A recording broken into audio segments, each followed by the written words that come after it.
বিশ্বকাপ শুরুর মাত্র মাসখানেক আগে বদলে গেল বাংলাদেশের ম্যাচ ভেন্যু।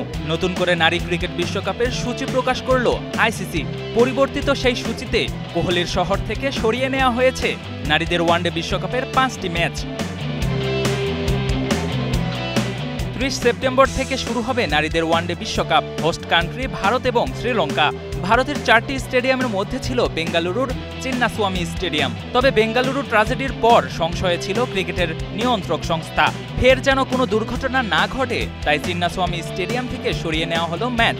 শুক্রবার নিজেদের অফিসিয়াল ওয়েবসাইটে এই সিদ্ধান্ত জানিয়েছে আইসিসি। বিশ্বকাপের প্রথম ম্যাচে বেঙ্গালুরুর এই মাঠেই মুখোমুখি হওয়ার কথা ছিল ভারত বনাম শ্রীলঙ্কার। সময় ঠিক থাকলেও পরিবর্তন করা হয়েছে মাঠ। ভারতের গুয়াহাটিতে একই সময়ে শুরু হবে খেলা।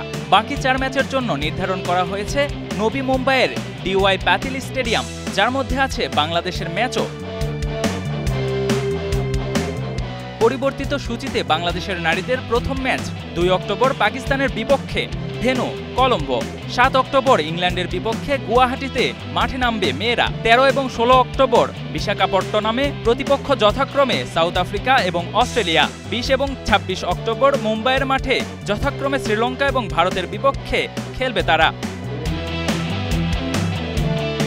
2025 সালে বেঙ্গালুরু প্রথম শিরোপা জয়ের পর উৎসবে নামলে পদদলিত হয়ে প্রাণ হারায় 11 জন এবং আহত হয় 71 জন। এই দুর্ঘটনার পর বেঙ্গালুরুর হোম ওই ভেন্যুকেই বাতিল করা হয়। সব মিলিয়ে বিশ্বকাপের মতো বড় আসরে বিতর্কিত ভেন্যুটা বাদ দেয়াই শ্রেয় মনে করল ICC. Ashraful Islam, star news.